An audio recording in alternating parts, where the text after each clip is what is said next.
Salam, damai sejahtera di dalam Tuhan kita, Yesus Kristus. Ya, kami dari Great Commission Gospel Ministry, yaitu pelayanan Injil, amanat agung. Dan kami berlokasi di Los Angeles, California, USA, yaitu Amerika Serikat. Dan nama saya ialah Pendeta Cornelius Ritiau. Ya, salam bertemu lagi pada hari ini. Ya, kami akan share firman Tuhan dari Alkitab dan kita bersama-sama akan belajar pada hari ini dari Alkitab. Tapi sebelum kita mendengar firman Tuhan, mari terlebih dahulu kita berdoa bersama. Mari kita berdoa. Bapa dalam surga, terima kasih atas hari ini, hari yang baru. Berikanlah kami hati yang baru, roh yang baru ya Tuhan, juga supaya kami akan boleh menyembah-Mu dengan hati dan juga kebenaran-Mu. Bapa dalam surga, tolong hamba, penuhi hamba dengan Roh Kudus-Mu, supaya ketika hamba menyampaikan firman-Mu, itu semua dipimpin oleh Roh Kudus-Mu, dan ampunilah dosa-dosa hamba, bahkan dosa-dosa kami, ketika kami mendengar firman-Mu, supaya firman-Mu boleh kami terima dan tinggal di dalam hati kami yang dikuduskan oleh darah-Mu ini.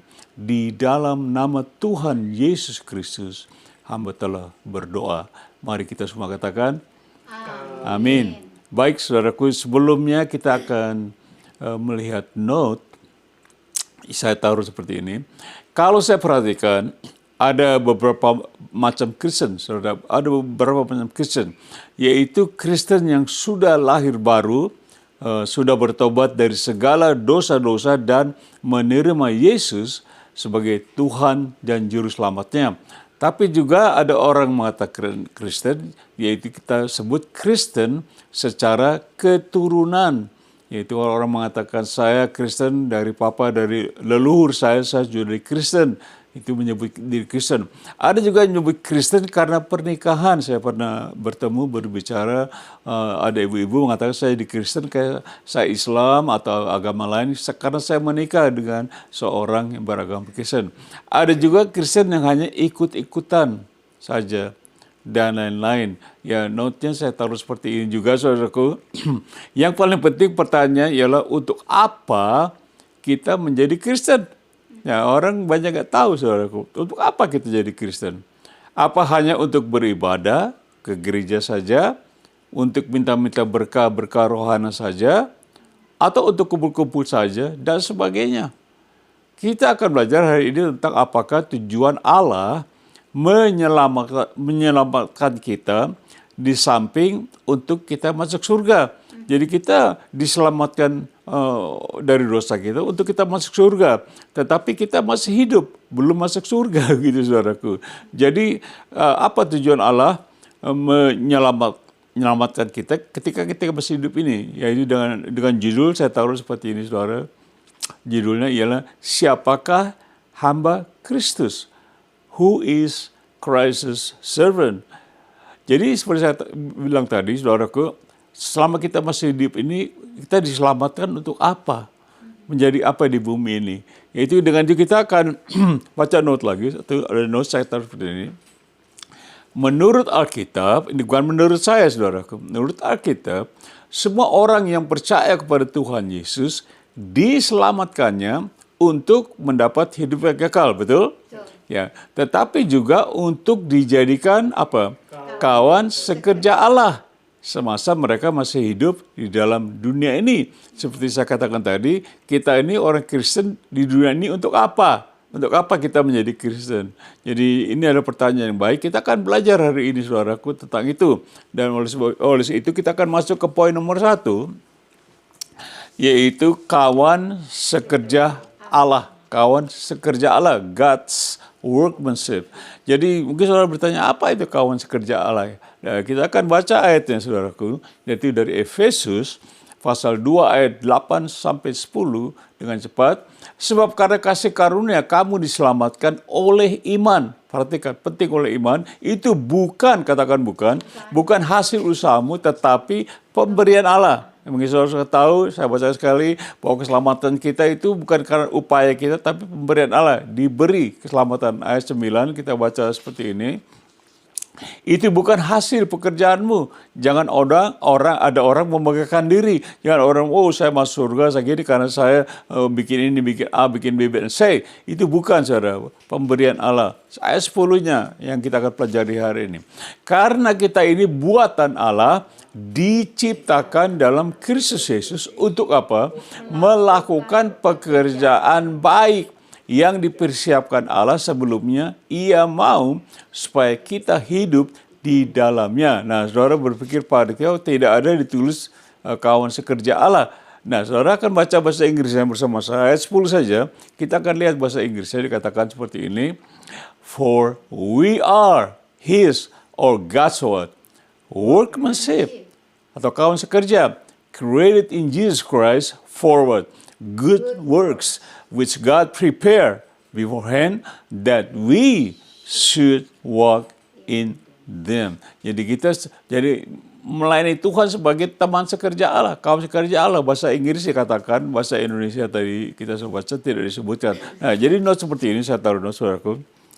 Nah, note-nya mengatakan, sudah sangat jelas sekali menurut ayat-ayat tadi kita baca, kita diselamatkan untuk menjadi kawan sekerja Allah. Di samping tadi saya katakan kita masuk surga, kita di kawan sekerja Allah bukan hanya untuk kita masuk surga saja. Tadi kita pelajari itu.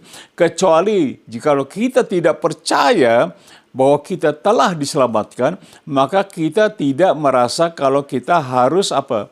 Melayani bersama Kristus.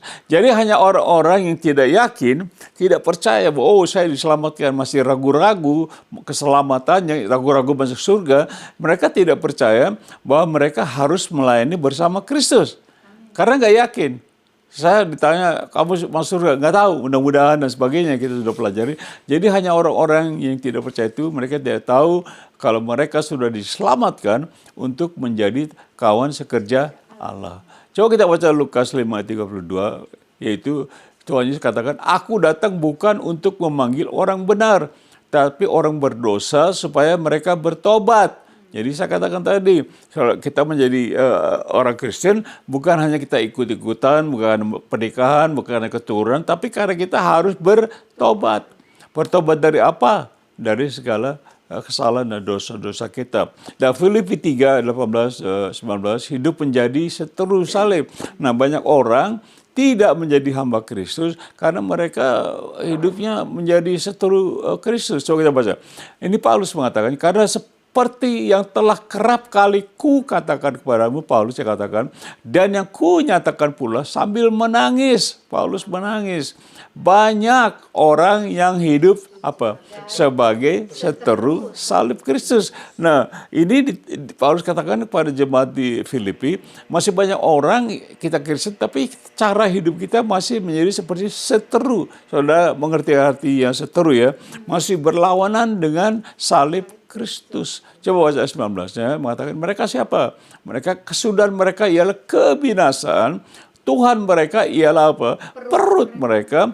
Kemuliaan mereka ialah aib mereka. Pikiran mereka semata-mata tertuju kepada perkara duniawi. Nah, masih ada orang Kristen yang tidak yakin diselamatkan. Mereka tidak sadar bahwa mereka akan menuju kepada kebinasaan. Seperti saya katakan tadi, kita harus bertobat. Bukan menjadi Kristen karena pernikahan, keturunan dan sebagainya. Coba Yohanes 15:16, kita menjadi hamba Tuhan karena apa? Tuhan Yesus katakan, bukan kamu yang memilih aku, tetapi akulah yang memilih kamu, dan aku telah menetapkan kamu supaya apa? Kamu pergi dan menghasilkan buah. Artinya mencari jiwa-jiwa umpamanya sebagainya, itu hasil buah pelayanan. Ini buah bukan mencari buah durian, rambutan, bukan, saudaraku. Kita itu selalu Tuhan Yesus bukan cari sawo, cari kecapi, rambutan dan sebagainya. Buah di sini artinya buah-buah rohani. Dan buah-buah itu tetap supaya apa yang kamu minta kepada Bapa dalam namaku diberikannya kepadamu. Karena kita pergi dan kita berbuah banyak, artinya menjangkau jiwa-jiwa dan sebagainya. Coba kita juga harus berkenan di hadapan Kristus. Menjadi hamba Kristus itu kita harus berkenan. Tadi kita baca poin nomor 1 itu kawan sekerja Allah. Coba kita baca ayat Galatia 1 ayat 10. Dikatakan seperti ini. Jadi, bagaimana sekarang? Adakah ku cari kesukaan manusia atau kesukaan Allah? Adakah aku coba berkenan kepada manusia? Sekiranya aku masih mau mencoba berkenan kepada manusia, maka apa?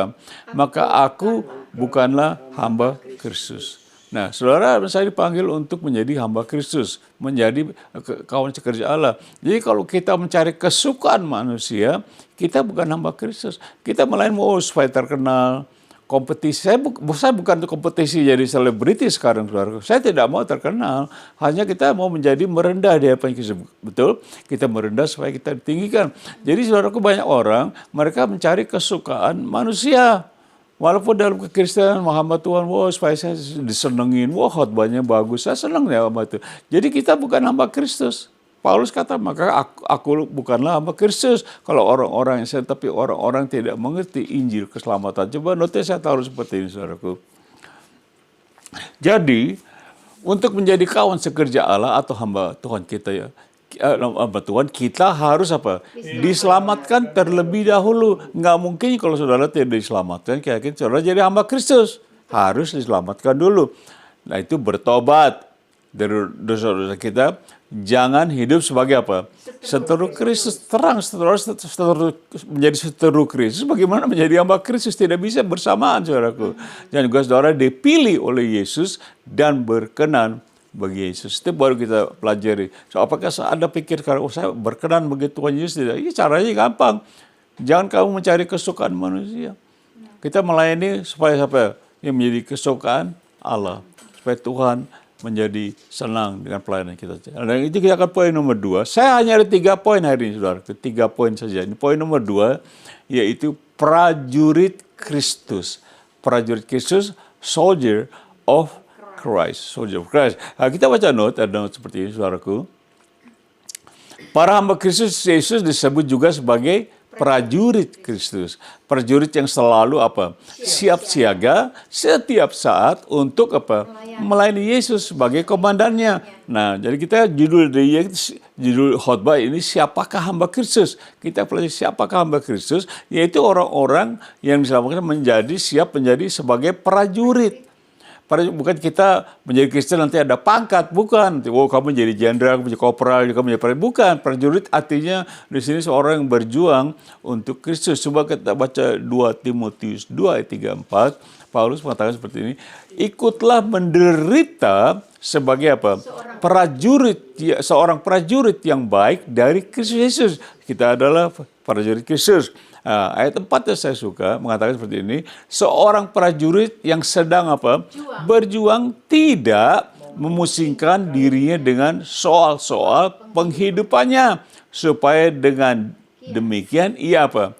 Berkenan kepada komandannya. Siapa? Yesus. Jadi kita bicara, saudara, bahwa saudara berkenan kepada Tuhan Yesus. Tadi kita belajar bahwa jangan menyukakan manusia.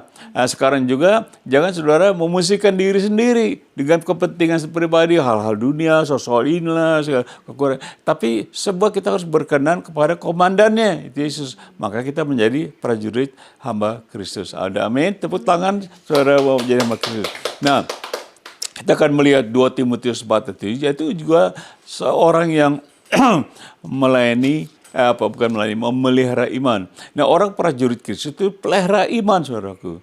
Jadi iman ini penting, saudaraku. Paulus katakan seperti ini, Paulus telah mengakhiri pertandingan yang baik, aku telah mencapai garis akhir dan aku telah memelihara iman. Nah, ini penting, saudaraku. Jadi Paulus mengatakan selama dia berjuang, selama dia sebagai prajurit Kristus, sebagai dia melayani, dia tetap memelihara iman walaupun dia babak belur. Dalam pelayanannya Paulus babak belur. Tidurnya bukan di hotel-hotel. Kalau kita enak sekali, pelayan di mana? Saya pelayan keliling dunia, ditaruh, Pak di hotel ini. Saya bilang, tikar juga bisa saya, tapi Pak tidur di sini gitu. Tapi Paulus dia memelihara iman walaupun dia babak belur dan sebagainya, tetap dia bilang sampai akhir hidupnya dia memelihara iman. Anda gimana? Pelihara iman nggak? Ya kita diselamatkan melalui iman juga ya, karena anugerah Allah. Coba kita baca Matius 6 ayat 24. Ini kita juga hamba menjadi prajurit Kristus.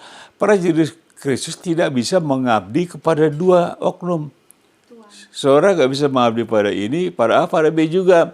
Harus satu komandannya. Coba kita baca. Tak seorang pun dapat mengabdi kepada dua tuan. Iya kan? Kalau saudara prajurit juga nggak bisa dua tuan. Hanya satu, yaitu Yesus. Nah, karena jika demikian, ia akan membenci. Wow. Ini Tuhan Yesus yang ngomong. Ia akan apa? Membenci yang seorang dan mengasihi yang lain. Jadi kalau saudara melayani si A, saudara benci sama si B. Atau saudara melayani B, benci sama si A. Begitu. Ini katanya membenci dan juga mengasihi. Oke, coba terus continue ayatnya mengatakan seperti ini. Atau ia akan setia kepada yang seorang dan tidak mengindahkan yang lain. Nah, dengan bahasa Tuhan Yesus dia ngomong, kamu tidak dapat mengabdi kepada Allah dan kepada Mamon. Mamon artinya ya uang, ada harta itu, harta benda sebagainya, itu Mamon. Tuhan Yesus katakan kamu tidak bisa mengabdi kepada dua ini. Kalau kamu menjadi hamba Kristus tidak bisa, prajurit Kristus tidak bisa, dua harus satu. Mau Allah apa Mamon? Ya tahu? Kalau Mamon, kamu bukan hamba Kristus. Coba kita lihat notis seperti ini. Yaitu janganlah kita menjadi seorang hamba Yesus yang apa? Mendua hati. Atau double standard, kita mau ini, mau itu, mau ini. Sebab Yesus telah memberi peringatan bahwa kita tidak bisa mengasihi Allah dan Mamon pada waktu yang bersamaan atau melayani Yesus demi mencari kekayaan dan harta. Nah, Anda gimana? Saya gimana? Apa kita melayani untuk supaya kita kaya? Apakah kita sedang melayani untuk kita supaya dibayar, supaya banyak uang? Aku mau beli mobil, jadi aku melayani Tuhan aja, nanti aku bisa beli mobil. Bagaimana Anda? Atau saya juga pernah dulu, waktu saya pertama tahun 73 melayani, ada orang-orang seperti itu, saudaraku. Dia cari kerjaan, tidak dapat, saudaraku. Udah keliling Jakarta nggak dapat. Akhirnya gabung sama kita. Saya di satu pelayanan dari LPMI dulu. Mereka berkata, kenapa kerja? Oh, saya sudah cari kerja. Wow, cari kerja duluan, baru Tuhan Yesusnya belakangan. Itu mah bukan hamba Kristus, kan, saudara. Jadi hanya mau cari supaya ada penghargaan uang. Oh, saya cari kemudian saya dibayar. Saudaraku, Tuhan Yesus bilang nggak bisa. Nggak bisa kamu mengabdi kepada Allah dan kepada Mamon. Mamon itu jahat, saudaraku. Karena apa? Paulus mengatakan, kamu dengan cinta uang adalah akar dari segala kejahatan. Saudara mencintai Mamon, ya silahkan. Tapi saya baru baca Tuhan Yesus bilang jangan, kalau bisa ya. Paulus katakan dengan memburu uang lah, maka banyak di antara kamu yang apa? Menyimpang dari iman. Ya saya tidak sobat tentang iman kalau saya sobat tentang iman lain. Tapi menyimpang artinya targetnya iman. Paulus bilang aku sampai mati aku aku pelihara, target aku iman. Sekarang kita memburu apa? Uang. Jadi mencong imannya. Targetnya hilang. Bukan kepada Tuhan Yesus dan sebagainya. Amin. Nah, poin terakhir, poin nomor 3, pertanyaan, apakah ini hamba Kristus? Is this servant of Christ? Saudara mungkin sudah hafal, kita akan baca, saudara sendiri yang menilai, apakah ini hamba Kristus apa bukan. Coba kita lihat note seperti ini. Notnya saya taruh, ada banyak sekali di dunia ini orang-orang yang kelihatannya mereka adalah hamba-hamba Kristus yang sangat luar biasa, kelihatannya. Tetapi pada kenyataannya mereka adalah para hamba palsu. Nah, dikatakan judulnya, apakah ini hamba Kristus? Kita akan baca ayatnya Matius. Mereka adalah hebat, tapi ternyata mereka hamba Kristus palsu. Coba kita baca ayatnya, yaitu seperti ini. Matius 7 ayat 21 sampai 23. Ini Tuhan Yesus, saudaraku, yang berbicara. Bukan, dia kata, wah bukan. Kata-katanya sudah bukan ya. Bukan, Tuhan Yesus bilang, setiap orang yang berseru kepadaku. Ingat kata bukan ya. Tuhan akan masuk ke dalam kerja surga. Melainkan dia yang apa? Melakukan kehendak Bapakku yang surga. Perhatikan, dia yang melakukan kehendak Bapa surga. Kita baca ayat 22-nya. Tuhan Yesus berbicara. Pada hari terakhir banyak, orang Jawa bilang banyak orang artinya tidak terhitung. Saudara, jumlahnya banyak sekali orang akan berseru kepadaku. Tuhan, bukankah kami bernubuat? Wow. Jadi ini hamba Tuhan luar biasa sekali ya. Wow, hebat loh dia bernubuat. Jarang orang banyak bisa bernubuat. Bukankah kami bernubuat demi namamu, demi nama Yesus. Wah, ini kedengarannya canggih banget nih hamba Tuhan bernubuat. Dan apa saudaraku?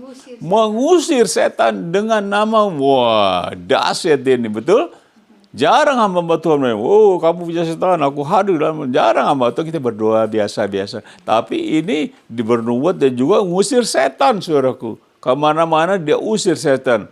Dan juga mengadakan banyak mujizat demi namamu juga.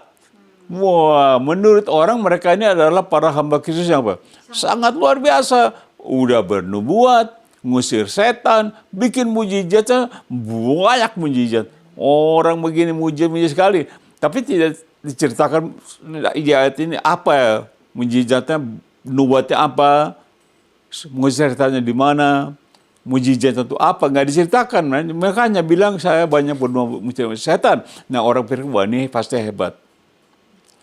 Pasti ini hamba Tuhan yang hebat. Hamba Kristus yang hebat. Tapi, ada tapinya. Apa kata Tuhan Yesus? Lalu, seperti saya katakan, apakah ini hamba Kristus? Saudara nilai. Tuhan Yesus bilang apa? 23. Ayat 23. Pada waktu itulah aku, yaitu Yesus, akan apa? Berterus terang. Tuhan Yesus emang bukan pembohong, tapi kalau Yesus bilang aku berterus terang, berarti betul-betul ya. Aku berterus terang pada mereka. Mereka siapa? Mereka tadi hamba yang bilang ngusir setan, bernubuat, mengadakan mujizat. Tuhan Yesus bilang buat mereka. Dan berkata, apa dia bilang? Aku tidak pernah mengenal kamu. Tuhan Yesus, ini kan hamba-hamba Tuhanmu. Dalam nama mengusir setan, nama segala. Tapi Tuhan Yesus bilang, aku gak kenal. Aku tidak kenal kamu. Berarti apa? Mereka bukan hamba Kristus. Kalau Tuhan Yesus nggak kenal, berarti bukan milik Tuhan atau hamba Kristus. Jelas. Aku tidak kenal mereka. Bukan berarti Tuhan Yesus tahu. Tuhan Yesus tahu. Tidak ada yang tertutup di hadapan Tuhan. Tapi tidak mengenal artinya kamu siapa gitu maksudnya. Kamu melayani siapa maksudnya gitu. Terus kalau saya katakan, udah dia kenal, Tuhan Yesus bilang apa? Nyahlah daripada aku. Oh wait a minute. Tuhan kan dia hamba-hamba Kristus, dia kan bernubuat, mengusir setan, mengadakan mujizat. Tapi kok Tuhan Yesus bilang, nyala daripada aku. Berarti apa? Mereka bukan hamba Tuhan Yesus. Ini yang ngomong Tuhan Yesus, saudaraku. Ini berbicara bukan pendeta, kok Tuhan Yesus langsung dikatakan. Nah langsung dikatakan, kamu sekalian, tadi orang yang hamba Tuhan tadi, dalam nama mujizat, kamu sekalian, semuanya adalah apa? Pembuat kejahatan. Nah, saya tanya saudaraku, apakah mereka ini hamba Kristus? Anda jawab. Kalau Tuhan Yesus bilang nggak kenal, terus diusir nyala, dan dibilang pembuat kejahatan. Anda nilai sendiri, apakah mereka hamba Kristus? Di zaman akhir ini, saudaraku, banyak sering kita hamba Tuhan, kita lupa, kita melayani, kita ngusir setan, kita bernubuat, saya lihat segala macam, kita adakan mujizat. Kita pikir kita sudah hamba Tuhan. Tapi ternyata orang-orang ini kok tidak dikenal dan diusir dan berbuat. Banyak orang mengusir setan, bernubuat, mengadakan mujizat bagi Tuhan Yesus kok ini satu kejahatan. Betul? Betul tidak? Menurut Tuhan Yesus, kok kita pikir kok menurut Tuhan Yesus ya, bukan saya, saudaraku. Tuhan Yesus, mereka ini kok dianggap berbuat kejahatan. Kan aneh ya. Ternyata pada akhir zaman ini banyak orang itu. Kenapa? Coba kita baca notnya, saudaraku. Saya coba jelaskan. Kenapa Tuhan Yesus katakan? Pertanyaannya ialah mengapa Yesus begitu sangat marah terhadap orang-orang yang bernubuat, seperti saya katakan tadi. Tuhan Yesus sangat marah orang bernubuat, mengusir setan, dan banyak mengadakan mujizat. Jawabnya apa? Karena mereka bukan melakukan kehendak atau perintah Allah. Kan tadi kita baca ayat pertama katakan, hanya mereka yang melakukan kehendak Bapa di surga yang masuk ya gitu. Baca di ayat tadi, dikatakan hanya mereka yang melakukan kehendak Bapa atau perintah Allah. Dan orang-orang ini mereka tidak, saya katakan sekali lagi, mereka tidak melakukan kehendak dan melakukan perintah Allah. Nah, Allah mengutus Bapa di surga, mengutus Tuhan Yesus. Tuhan Yesus katakan, untuk inilah aku diutus untuk apa? Dia memberitakan Injil. Waktu dia memberitakan Injil, dia katakan kepada murid, untuk inilah aku diutus. Bayangkan kalau Tuhan Yesus diutus oleh Bapa itu, saya bikin, aduh aku nggak mau yang ini. Yang pertama dia bilang, dia pergi memberitakan Injil. Di ayat-ayat tadi tidak dikatakan aku mujizat, aku mengusir setan, aku apalagi tadi.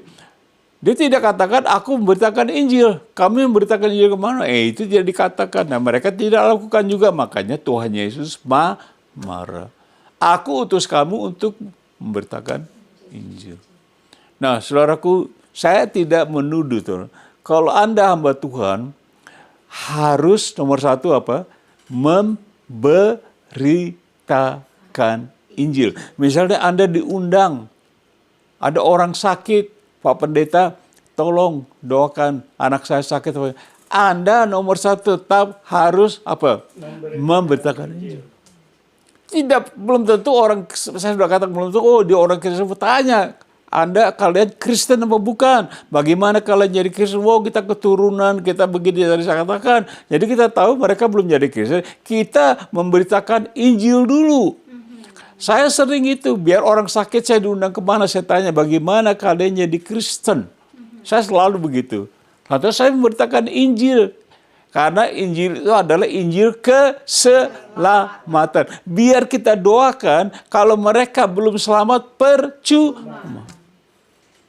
Ya toh? Ya. Jadi itu perintah yang pertama, kita memberitakan Injil, saudaraku. Baru coba baca Markus 16. Jadi supaya saudara pikir saya bohong gitu ya. Ada datanya, saudara. Saya berbicara itu bukan hanya, Pak itu ngarang aja. Datanya ada. Tuhan Yesus berbicara ini. Oke, ini perintah agung. Yesus atau kehendak Allah. Markus 16 ayat 15 sampai 12. Ayat 15 katanya, lalu ia, yaitu Yesus, berkata kepada mereka, murid-muridnya, pergilah ke seluruh dunia, apa? Beritakanlah Injil kepada segala makhluk. Nah, itu kan ini perintahnya, pergi ke seluruh dunia. Dia katakan, Tuhan Yesus kata, beritakanlah Injil kepada segala makhluk. Nah, tadi saya bersaksi, banyak orang yang bersaksi. Ada orang Jepang, orang Indian Amerika, bukan India. Ada orang Meksiko, segala macam. Kami memberitakan Injil. Ada banyak di Amerika, segala macam orang. Dan kita tidak pandang bulu, saya segan orang ini. Setiap orang kita layani. Dan mereka terima Tuhan Yesus. Walaupun mereka menolak, kita pelan-pelan layani. Oke. Nah, ayat 16 katakan di sini penting. Siapa yang percaya dan dibaptis akan diselamatkan. Tetapi siapa yang tidak percaya akan hukum. Artinya di sini kata baptisan lemah, saudaraku. Karena ayatnya mengatakan siapa yang dibaptis, siapa yang percaya dan dibaptis akan diselamatkan. Lantas tetapi siapa yang tidak percaya akan hukum. Tidak dikatakan, tetapi siapa yang tidak percaya dan dibaptis akan dihukum. Berarti kata baptisan lemah. Keselamatan bukan karena dibaptis, saudaraku. Banyak kita orang Kristen bilang, kenapa kamu jadi Kristen? Saya sudah dibaptis. Saya dibaptis 7 kali. Wow. 7 kali gitu. Berarti nggak ngerti. Kita diselamatkan bukan karena baptisan. Kita diselamatkan karena Tuhan Yesus mati di kayu salib. Dan kita menerima, tadi kita baca ayatnya. Efesus mengatakan karena kasih anugerah kita diselamatkan, kita terima dengan iman, pemberian Allah. Bukan karena kita dibaptis. Kalau kita dibaptis, Tuhan Yesus nggak perlu dong mati di kayu salib. Udah kita masuk aja di dalam semua kamu selamat. Nggak bisa, saudaraku. Injil keselamatan adalah kita harus menerima Tuhan Yesus. Bukan dibaptis. Saya pergi kemana-mana, saya seorang penginjil keliling dunia, saya tidak memberitakan baptisan. Tapi memberitakan apa? Injil Tuhan Yesus. Karena dalam Injil ada keselamatan. Ada amin, saudaraku? Tepuk tangan buat Tuhan Yesus. Nah, ayat 17 ini penting kita bicara. Kita sedang bicara tanda-tanda, katakan. Tanda-tanda. Bukan perintah. Tuhan Yesus tadi bilang, perintah ini. Tuhan Yesus kata, tanda-tanda. Tanda-tanda apa? Tanda-tanda ini akan menyertai orang-orang yang percaya. Mereka akan apa? Mengusir setan demi namaku. Dan mengusir setan bukan perintah, tetapi apa? Tanda, salah satu tanda. Saya katakan sekali lagi, tanda-tanda bukan perintah. Sementara saudara pergi diperintahkan Injil, tanda-tanda ini ikut kita. Jadi bukan kita lakukan tanda-tanda, kita harus lakukan apa? Perintah dulu. Seperti tadi kita baca di Matius, orang-orang ini mau bernubuat, mengusir setan, demi namanya, dan sebagainya. Mereka melakukan tanda-tanda. Karena dibilang tanda-tanda ini akan menyertai orang yang percaya. Dan mereka akan apa? Mengusir setan demi namaku. Jadi kita diutus bukan buat mengusir setan. Betul. Sekali lagi. Kita diutus oleh Tuhan Yesus jadi hamba Kristus bukan buat ngusir setan. Bukan. Nah, ini saya ngomong ada datanya, ada apa buktinya. Tuhan Yesus tidak perintahkan kita mengusir setan. Tapi kita diperintahkan untuk memberitakan Injil ke seluruh dunia kepada segala makhluk. Dan orang yang percaya demi mengusir setan, sementara kita memberitakan Injil, tanda-tanda ini. Kita bertemu dengan orang manusia. Saya sering ada kami pernah ke Holland, ke Belanda, satu gereja itu jimat semua, saudaraku. Saya sama istri, anak-anak kita, anak istri doakan anak dulu. Semuanya ini jimat semua. Kita masuk ke dunia. Waduh, geletak semua. Tapi tetap pertama kita harus memberitakan Injil. Jadi saya dipanggil, saya memberitakan Injil, setelah saya tanya, mereka mulai berdoa, segala macam lah. Nah, coba ayat 18 ini juga penting kita baca. Mereka akan memegang ular, dan sekalipun mereka minum racun maut, mereka tidak akan mendapat celaka. Mereka akan meletakkan tangannya atas orang sakit, dan orang itu akan sembuh. Ya, saudaraku, ini pelayanan penyembuhan, seperti saya katakan tadi. Kita diundang orang sakit, mendoakan orang sakit, jangan kita hanya, dalam nama Yesus, aku usir kau. Saudaraku, tanya dulu apakah mereka Kristen, apakah mereka sudah selamat. Kalau mereka bilang, kita jadi orang Kristen ke gereja, sebagainya sudah tahu. Kita beritakan Injil. Setelah kita beritakan Injil, mereka terima Tuhan Yesus sebagai mereka selamat. Baru kita menyembuhkan, bukan hanya menyembuhkan saja, karena ini diperintahkan untuk memberitakan Injil dan tanda ini. Ini tanda, saudaraku. Menyembuhkan orang itu sebagai tanda, bukan perintah. Tuh, harus saya tahu. Tapi kita kadang-kadang hamba Tuhan, kita disuruh itu kita langsung aja. Dengar sekali lagi, saudaraku. Tadi kita baca ayat 15, kata, pergi kamu beritakan Injil. Perintahnya beritakan Injil. Walaupun kita disuruh berdoa untuk ini, itu orang saya, tetap kita harus memberitakan Injil. Dan kalau Anda dan saya memberitakan Injil, kita percaya ke Injil keselamatan, baru tanda-tanda ini datang, kita pegang orang sakit, dia akan sembuh. Ngerti nggak? Dengan iman. Amin. Sampai selesai. Matius 28 ayat 19 mengatakan seperti ini. Karena itu pergilah, jadikanlah semua bangsa muridku dan apa? Baptislah mereka dalam nama dan Bapa dan Anak dan Roh Kudus. Apa duluan? Jadikan semua bangsa muridku. Dan mereka percaya baru dibaptis. Bukan dibaptis dulu baru jadi murid. Gitu. Oke, note-nya seperti ini. Katakan perintah agungnya bukan melakukan semua tanda-tanda, tetapi memberitakan Injil dan apa? Membaptis orang-orang yang sudah percaya. Tetapi hamba-hamba palsu tadi mereka hanya melakukan apa? Tanda-tanda. Jadi ringkasan dari semua ini kita akan cepat, saudaraku, sudah habis waktu. Ya, kita sudah belajar yaitu judulnya Siapakah Hamba Kristus? Dan kita bertanya, siapakah hamba Kristus? Saudara sudah tahu ya. Satu, kawan sekerja Allah. Kedua, kita adalah prajurit Kristus. Dan ketiga, kita belajar tadi, ada hamba-hamba Kristus palsu.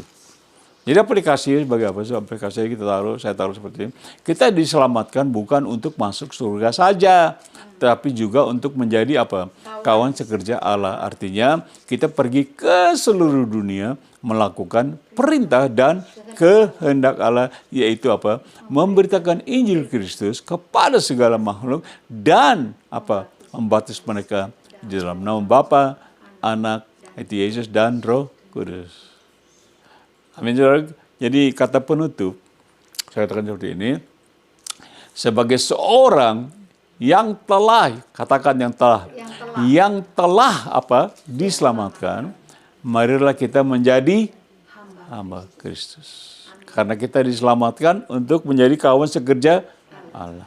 Amin. Bilang amin. Ya, amin. Nah, mungkin saudara udah dengar, wah Pak Rita, saya baru dengar nih. Saya kira saya hamba Kristus dulu. Saya masih kurang percaya sama gini. Kita akan berdoa. Saudara ulangi doa saya supaya saudara yakin betul saudara ada seorang hamba Kristus. Amin. Mari kita berdoa.